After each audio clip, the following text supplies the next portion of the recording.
Hey kids, I'm going to read another couple of chapters of The War of the Worlds. You might actually hear Sammy trying to read with me, so if you hear him meowing, that's him pretending he can read. Chapter 11, At the Window. I've already said that my storms of emotion have a trick of exhausting themselves. After a time I discovered that I was cold and wet and with little pools of water about me on the stair carpet. I got up almost mechanically, went into the dining room and drank some whiskey, and then I was moved to change my clothes. After I had done that, I went upstairs to my study, but why I did so I did not know. The window of my study looks over the trees at the railroad towards Horsell Common. In the hurry of our departure, this window had been left open. The passage was dark, and by contrast with the picture the window frame enclosed, the side of the room seemed impenetrably dark. I stopped short in the doorway. The thunderstorm had paused. The towers of the Oriental College and the pine trees about it had gone, and very far away, lit by a vivid red glare, the common about the sandpits was visible. Across the light, huge black shapes, grotesque and strange, moved busily to and fro. It seemed indeed as if the whole country in that direction was on fire, a broad hillside set with minute tongues of flames, swaying and writhing with the gusts of the dying storm, and throwing a red reflection upon the cloud scud above. Every now and then a haze of smoke from some nearer conflagration drove across the window and hid the Martian shapes. I could not see what they were doing, nor the clear form of them, nor recognize the black objects they were busied upon. Neither could I see the nearer fire, though the reflections of it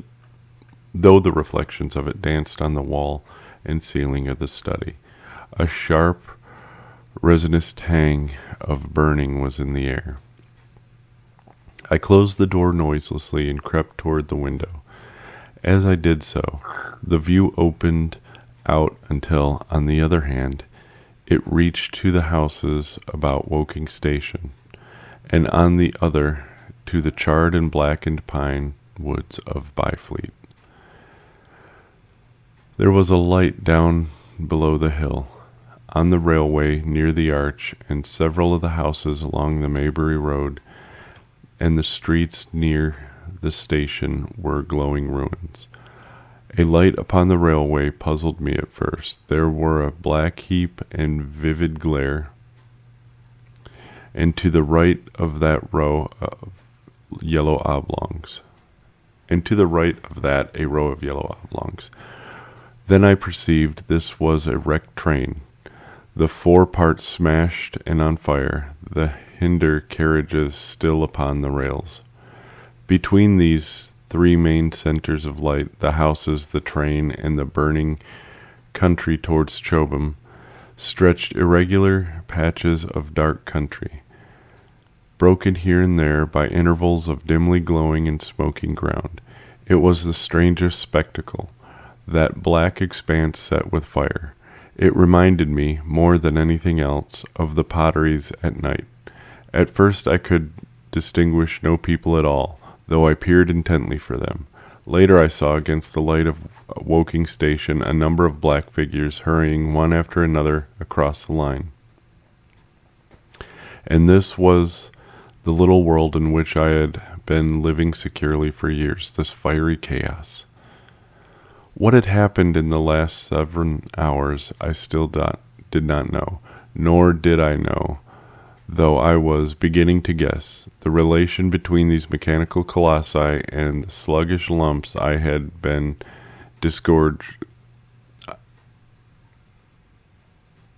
seen disgorged from the cylinder.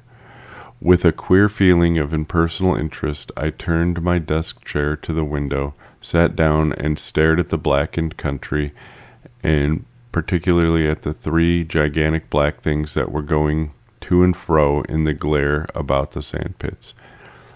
They seemed amazingly busy. I began to ask myself what they could be. Were they intelligent mechanisms? Such a thing I felt was impossible. Or did a Martian sit within each, ruling, directing, using, such as a man's brain sits and rules in his body? I began to compare the things to human machines, to ask myself for the first time in my life how an ironclad or a steam engine would seem to an intelligent lower animal. The storm had left the sky clear, and over the smoke of the burning land, the little fading pinpoint of Mars was dropping into the west. When a soldier came into my garden, I heard a slight scraping at the fence, and roused myself from the lethargy that had fallen upon me. I looked down and saw him dimly, clambering over the palings. At the sight of another human, my torpor passed, and I leaned out the window eagerly. "Hist!" I said in a whisper. He stopped astride the fence in doubt. Then he came over and across the lawn to the corner of the house. He bent down and stepped softly. "Who's there?" he said, also whispering, standing under the window and peering up. "Where are you going?" I asked. "God knows." "Are you trying to hide?" "That's it." "Come into the house," I said. I went down, unfastened the door, and let him in, and locked the door again. I could not see his face. He was hatless, and his coat was unbuttoned. "My God," he said as I drew him in. "What has happened?" I asked. "What hasn't?" In the obscurity I could see he made a gesture of despair. "They wiped us out. Simply wiped us out," he repeated again and again. He followed me almost mechanically into the dining room. "Take some whiskey," I said, pouring out a stiff dose. He drank it, then abruptly he sat down before the table, put his head on his arms, and began to sob and weep like a little boy, in a perfect passion of emotion, while I, with a curious forgetfulness of my own recent despair, stood beside him wondering. It was a long time before he could steady his nerves to answer my questions, and then he answered perplexingly and brokenly. He was a driver in the artillery, and had only come into action about 7. At that time firing was going on across the common, and it was said the first party of Martians were crawling slowly towards their second cylinder under cover of a metal shield. Later this shield staggered upon tripod legs and became the first of the fighting machines I had seen. The gun he drove had been unlimbered near Horsell in order to command the sandpits, and its arrival it was that it had precipitated the action. As the limber gunner went to the rear, his horse trod in a rabbit hole and came down, throwing him into a depression of the ground. At the same moment the gun exploded behind him, the ammunition blew up, there was fire all about him, and he found himself lying under a heap of charred dead men and dead horses. I lay still, he said, scared out of my wits, with the forequarter of a horse atop me. We'd been wiped out, and the smell, oh God, like burnt meat. I was hurt across the back by the fall of the horse, and there I had to lie until I felt better. Just like parade it had been a minute before, then stumble, bang, swish. Wiped out, he said. He had hid under the dead horse for a long time, peeping out furtively across the common. The Cardigan men had tried a rush in skirmishing order at the pit, simply to be swept out of existence. Then the monster had risen to its feet and begun to walk leisurely to and fro across the common among the few fugitives, with its head-like hood turning about exactly like the head of a cowled human being.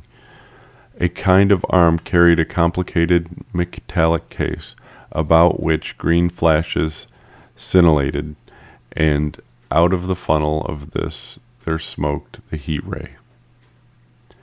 In a few minutes there was, so far as the soldier could see, not a living thing upon the common, and every bush and tree upon it that was not already blackened, a blackened skeleton, was burning. The hussars had been on the road beyond the curvature of the ground, and he saw nothing of them. He heard the Maxims rattle for a time and then become still. The giant saved Woking Station and its cluster of houses until the last. Then in a moment the heat ray was brought to bear, and the town became a heap of fiery ruins. Then the thing shut off the heat ray, and turning its back upon the artilleryman, began to waddle away towards the smoldering pine woods that sheltered the second cylinder. As it did so, a second glittering titan built itself up out of the pit. The second monster followed the first, and at that the artilleryman began to crawl very cautiously across the hot heather ash towards Horsell. He managed to get alive into the ditch by the side of the road, and so escaping to Woking. There his story became ejaculatory. The place was impassable. It seemed there were few people alive there, frantic for the most part, and many burned and scalded. He was turned aside by the fire and hid among some almost scorching heaps of broken wall as one of the Martian giants returned. He saw this one pursue a man, catch him up in one of its steely tentacles, and knock his head against the trunk of a pine tree. At last, after nightfall, the artilleryman made a rush for it and got over the railway embankment. Since then he had been skulking along towards Maybury in hope of getting out of danger Londonward. People were hiding in trenches and cellars, and many of the survivors had made off towards Woking village and sent. He had been consumed with thirst until he found one of the water mains near the railway arc smashed, and the water bubbling out like a spring upon the road. That was the story I got from him, bit by bit. He grew calmer, telling me, and trying to make me see the things he had seen. He had eaten no food since midday, he had told me early in his narrative, and I found some mutton and bread in the pantry and brought it to the room. We lit no lamp for fear of attracting the Martians, and ever and again our hands would touch upon bread or meat. As he talked, things about us came darkly out of darkness, and the trampled bushes and broken rose trees outside the window grew distinct. It would seem that a number of men or animals had rushed across the lawn. I began to see his face, blackened and haggard, as no doubt mine was also. When he had finished eating, we went softly upstairs to my study, and I looked again out at the window. In one night the valley had become a valley of ashes. The fires had dwindled now. Where flames had been, there were now streamers of smoke, but the countless ruins of shattered and gutted houses and blasted and blackened trees that the night that had hidden stood out now gaunt and terrible in the pitiless light of dawn. Yet here and there some object had the luck to escape. A white railway signal here, the end of a greenhouse there, white and fresh amid the wreckage. Never before in the history of warfare had destruction been so indiscriminate and so universal. And shining with the growing light of the east, 3 of the metallic giants stood about the pit, their cowls rotating as though they were surveying the desolation they had made. It seemed to me that the pit had been enlarged, and ever and again puffs of vivid green vapor streamed up and out of it towards the brightening dawn. Streamed up, whirled, broke, and vanished. Beyond were the pillars of fire about Chobham. They became pillars of bloodshot smoke at the first touch of the day. Chapter 12. What I saw of the destruction of Weybridge and Shepperton. As the dawn grew brighter, we withdrew from the window from which we had watched the Martians and went very quietly downstairs. The artilleryman agreed with me that the house was no place to stay in. He proposed, he said, to make his way Londonward and thence rejoin his battery, number 12, of the horse artillery.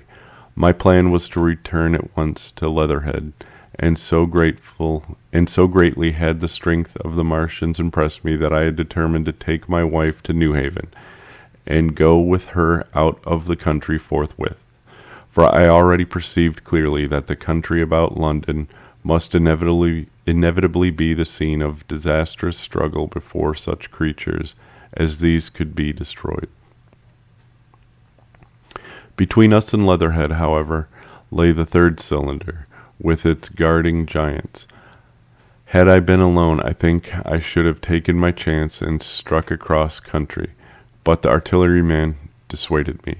It is no kindness to the right sort of wife, he said, to make her a widow, and in the end I agreed to go with him, under the cover of the woods, northward as far as Street Chobham, before I parted with him. Thence I could make a big detour by Epsom to reach Leatherhead. I should have started at once, but my companion had been in active service, and he knew better than that. He made me ransack the house for a flask, which he filled with whiskey, and we lined every available pocket with packets of biscuits and slices of meat.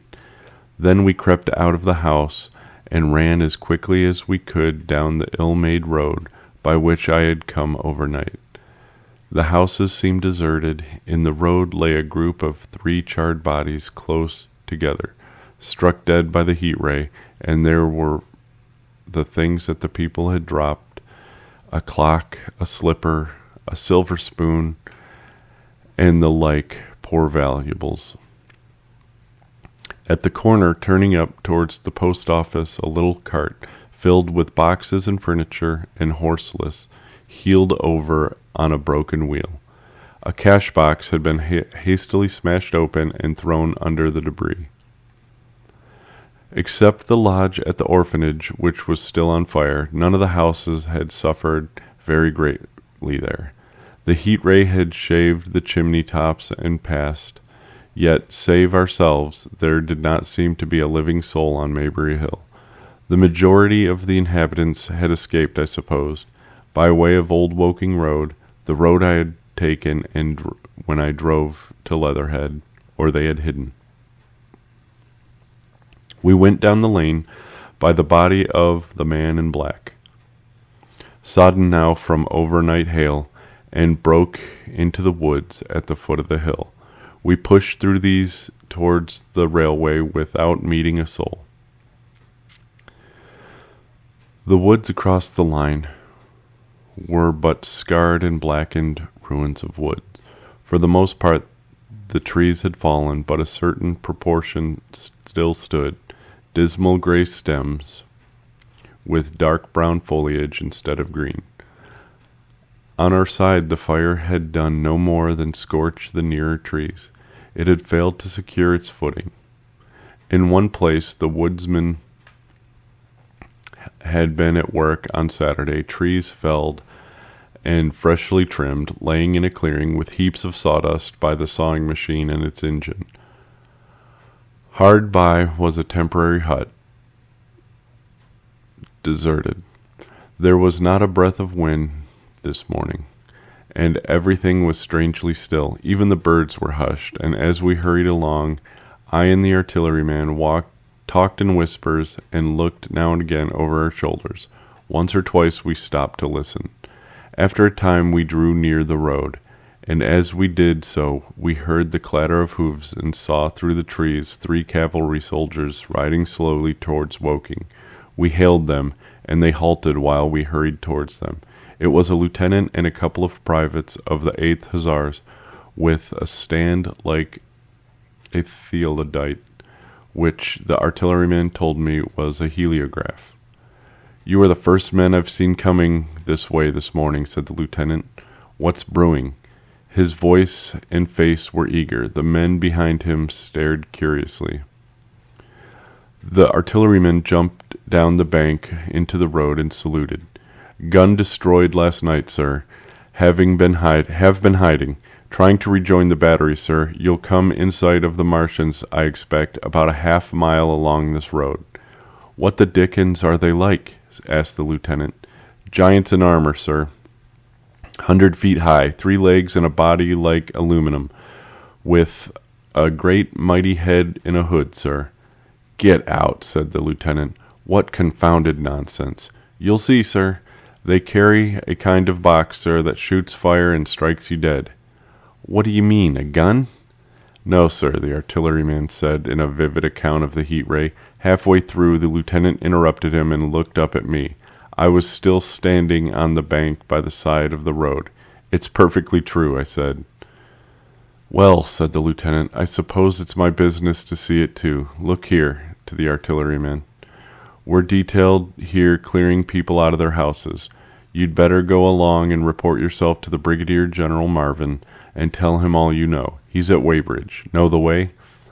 "I do," I said, and he turned his horse southward again. "Half a mile, you say?" said he. "At most," I answered, and pointed over the treetops southward. He thanked me and rode on, and we saw them no more. Farther along, we came upon a group of 3 women and 2 children in the road, busy clearing out a laborer's cottage. They had got hold of a little hand truck and were piling it up with unclean-looking bundles and shabby furniture. They were all too assiduously engaged to talk to us as we passed. By Byfleet Station, we emerged from the pine trees and found the country calm and peaceful under the morning sunlight. We were far beyond the range of the heat ray there, and had it not been for the silent desertion of some of the houses, the stirring movement of packing in others, and the knot of soldiers standing on the bridge over the railway and staring down the line towards Woking, the day would have seemed very like any other Sunday. Several farm wagons and carts were moving creakily along the road to Addlestone, and suddenly through the gate of a field we saw, across a stretch of flat meadow, 6 12-pounders standing neatly at equal distances pointing towards Woking. The gunners stood by the guns waiting, and the ammunition wagons were at a business-like distance. The men stood almost as if under inspection. "That's good," said I. "They will get one fair shot, at any rate." The artilleryman hesitated at the gate. "I shall go on," he said. Farther on towards Weybridge. Just over the bridge, there were a number of men in white fatigue jackets throwing up a long rampart, and more guns behind. "It's bows and arrows against the lightning, anyhow," said the artilleryman. "They haven't seen the fire beam yet." The officers who were not actively engaged stood and stared over the treetops southwestward, and the men digging would stop every now and again to stare in the same direction. Byfleet was in a tumult. People packing, and a score of hussars, some of them dismounted, some on horseback, were hunting them about. 3 or 4 black government wagons with crosses in white circles, and an old omnibus, among other vehicles, were being loaded in the village street. There were scores of people, most of them sufficiently sabbatical to have assumed their best clothes. The soldiers were having the greatest difficulty in making them realize the gravity of their position. We saw one shriveled old fellow with a huge box and a score or more of flower pots containing orchids angrily expostulating with the corporal who would leave them behind. I stopped and gripped his arm. "Do you know what's over there?" I said, pointing at the pine tops that hid the Martians. "Eh?" he said, turning. "I was explaining these is valuable." "Death!" I shouted. "Death is coming! Death!" And leaving him to digest that if he could, I hurried on after the artilleryman. At the corner I looked back. The soldier had left him, and he was still standing by his box, with the pots of orchids on the lid of it, and staring vaguely over the trees. No one in Weybridge could tell us where the headquarters were established. The whole place was in such confusion as I had never seen in any town before. Carts, carriages everywhere, the most astonishing miscellany of conveyances and horseflesh. The respectable inhabitants of the place, men in golf and boating costumes, wives prettily dressed, were packing, riverside loafers energetically helping, children excited, and, for the most part, highly delighted at this astonishing variation of their Sunday experiences. In the midst of it all, the worthy vicar was very pluckily holding an early celebration, and his bell was jangling about above the excitement. I and the artilleryman, seated on the step of the drinking fountain, made a very passable meal upon what we had brought with us. Patrols of soldiers, here no longer hussars, but grenadiers in white, were warning people to move now or take refuge in their cellars as soon as firing began. We saw, as we crossed the railway bridge, that a growing crowd of people had assembled in and about the railway station, and the swarming platform was piled with boxes and packages. The ordinary traffic had been stopped, I believe, in order to allow the passage of troops and guns to Chertsey. And I have heard since that a savage struggle occurred for places in the special trains that were put on at a later hour. We remained at Weybridge until midday, and at that hour we found ourselves at the place near Shepperton Lock, where the Wey and Thames join. Part of the time we spent helping two old women pack a little cart. The Wey was a treble mouth, and at this point boats are to be hired, and there was a ferry across the river. On the Shepperton side was an inn with a lawn, and beyond the towers of Shepperton Church it had been replaced by a spire, rose above the trees. Here we found an excited and noisy crowd of fugitives. As yet the flight had not grown to a panic, but there were already far more people than all the boats going to and fro could enable to cross. People came panting along under heavy burdens. One husband and wife were even carrying a small outhouse door between them, with some of their household goods piled thereon. One man told us that he meant to try to get away from Shepperton Station. There was a lot of shouting, and one man was even jesting. The idea people seemed to have here was that the Martians were simply formidable human beings who might attack and sack the town, to be certainly destroyed in the end. Every now and then people would glance nervously across the way at the meadows towards Chertsey, but everything over there was still. Across the Thames, except just where the boats landed, everything was quiet, in vivid contrast with the Surrey side. The people who had landed there from the boats went tramping off down the lane. The big ferry boat had just made a journey. 3 or 4 soldiers stood on the lawn of the inn, staring and jesting at the fugitives, without offering to help. The inn was closed, as it was now within prohibited hours. "What's that?" cried a boatman. "And shut up, you fool," said a man near me to a yelping dog. Then the sound came again, this time from the direction of Chertsey, a muffled thud, the sound of a gun. The fighting was beginning. Almost immediately, unseen batteries across the river to our right, unseen because of the trees, took up the chorus, firing heavily one after another. A woman screamed. Everyone stood arrested by the sudden stir of battle, near us and yet invisible to us. Nothing was to be seen save flat meadows, cows feeding unconcernedly for the most part, and a silvery pollard willows motionless in the warm sunlight. "The soldiers'll stop 'em," said a woman beside me doubtfully. A haziness rose over the treetops.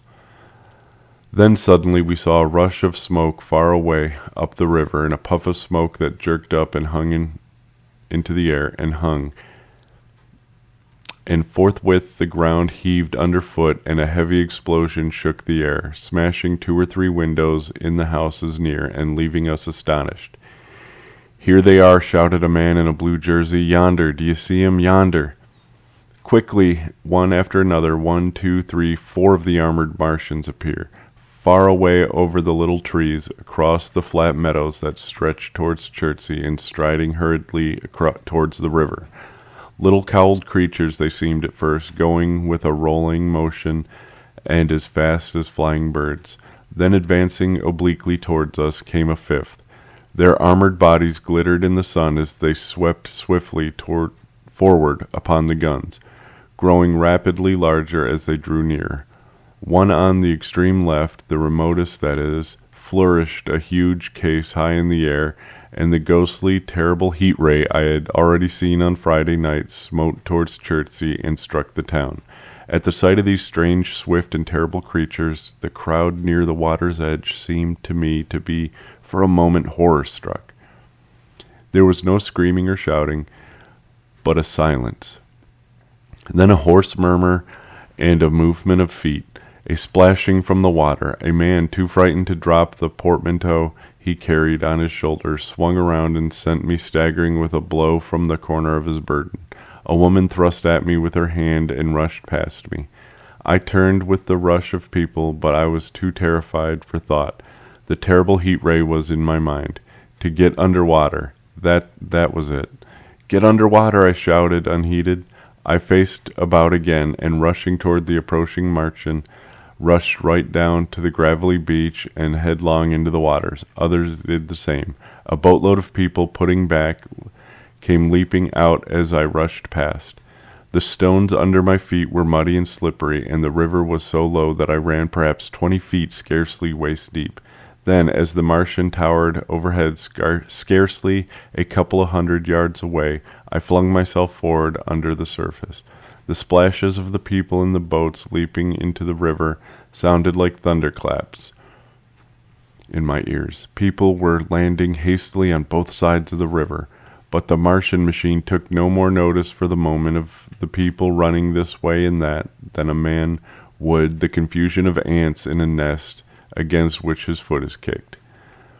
When, half suffocated, I raised my head above water, the Martian's hood pointed at the batteries that were still firing across the river, and as it advanced it swung loose what must have been the generator of the heat ray.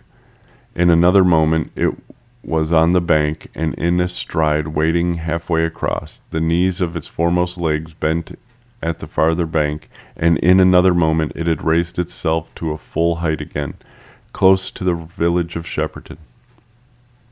Forthwith, with 6 guns which, unknown to anyone on the right bank, had been hidden behind the outskirts of that village, fired simultaneously. The sudden rear concussion, the last close upon the first, made my heart jump. The monster was already raising the case generating the heat ray as the first shell burst yards above the hood. I gave a cry of astonishment. I saw and thought of nothing of the other 4 Martian monsters. My attention was riveted upon the nearer incident. Simultaneously, 2 other shells burst in the air near the body as the hood twisted around in time to receive, but not in time to dodge, the 4th shell. The shell burst clean in the face of the thing. The hood bulged, flashed, and was whirled off in a dozen tattered fragments of red flesh and glittering metal. "Hit!" I shouted, with something between a scream and a cheer. I heard answering shouts from the people in the water about me. I could have leapt out of the water with that momentary exultation. The decapitated colossus reeled like a drunken giant, but did not fall over. It recovered its balance by a miracle, and no longer heeding its steps with the camera that fired the heat ray, now rigidly upheld, it reeled swiftly upon Shepperton. The living intelligence, the Martian within the hood, was slain and splashing to the 4 winds of heaven, and the thing was now but a mere intricate device of metal whirling to destruction.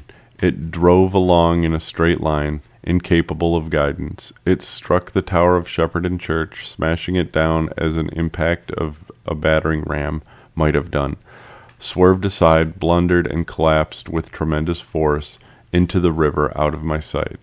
A violent explosion shook the air, and a spout of water, steam, mud, and shattered metal shot far up into the sky. As the camera of the heat ray hit the water, the latter had immediately flashed into steam. In another moment, a huge wave, like a muddy tidal, but almost scaldingly hot, came sweeping around the bend upstream.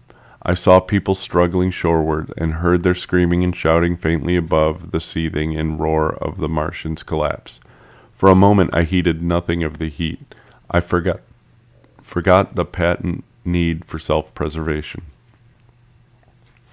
I splashed through the tumultuous water, pushing aside a man in black to do so, until I could see round the bend. Half a dozen deserted boats pitched aimlessly upon the confusion of the waves.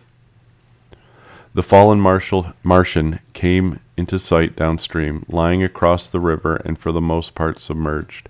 Thick clouds of steam were pouring off the wreckage, and through the tumultuously whirring wisps I could see, intermittently and vaguely, the gigantic limbs churning the water and flinging a splash and spray of mud and froth into the air.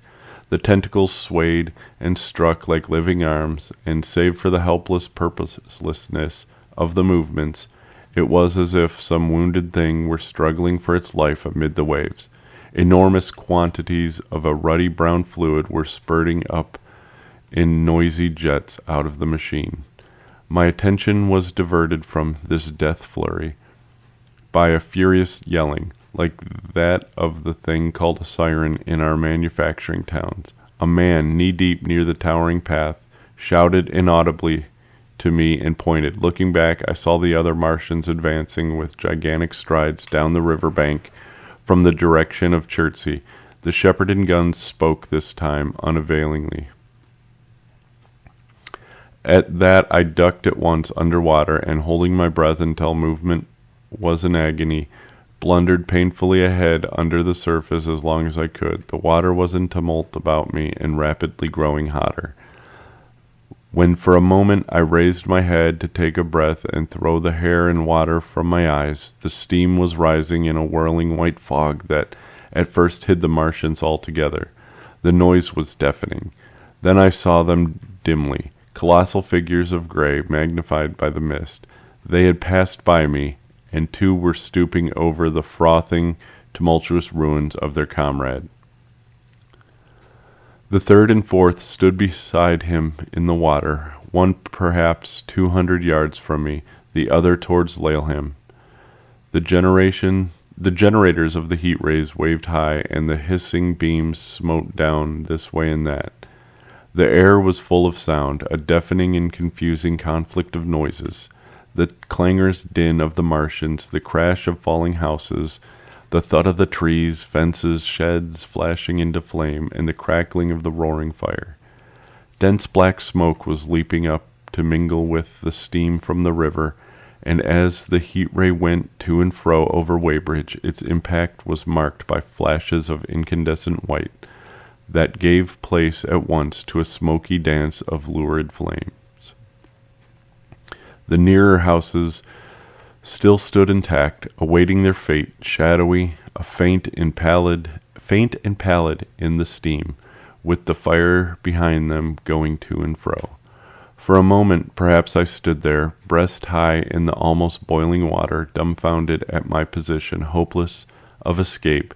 Through the reek, I could see the people who had been with me in the river scrambling out of the water through the reeds, like little frogs hurrying through grass in the advance of a man, or running to and fro in utter dismay of the towering path. Then suddenly the white flashes of the heat ray came leaping towards me. The houses caved in as they dissolved at its touch and darted out flames. The trees changed to fire with a roar. The ray flickered up and down the towering path, licking off the people who ran this way and that, and came down to the water's edge, not 50 yards from where I stood. It swept across the river to Shepperton, and the water in its track rose in a boiling wheel crested with steam. I turned shoreward. In another moment the huge wave, well nigh at the boiling point, had rushed upon me. I screamed aloud and scalded, half blinded, agonized. I staggered through the leaping, hissing water towards the shore. I had my foot stumbled, it would have been the end. I fell helplessly, in full sight of the Martians, upon the broad, gravelly pit, the broad, bare, gravelly spit that runs down to the the angle of the Wey and the Thames. I expected nothing but death. I have a dim memory of the foot of a Martian coming down within a score of yards of my head, driving straight into the loose gravel, whirling it this way and that, and lifting again, of a long suspense, and then of the four carrying the debris of their comrade between them, now clear and then presently faint through a veil of smoke, receding interminably, as it seemed to me, across the vast space of river and meadow, and then, very slowly, I realized that by a miracle I had escaped.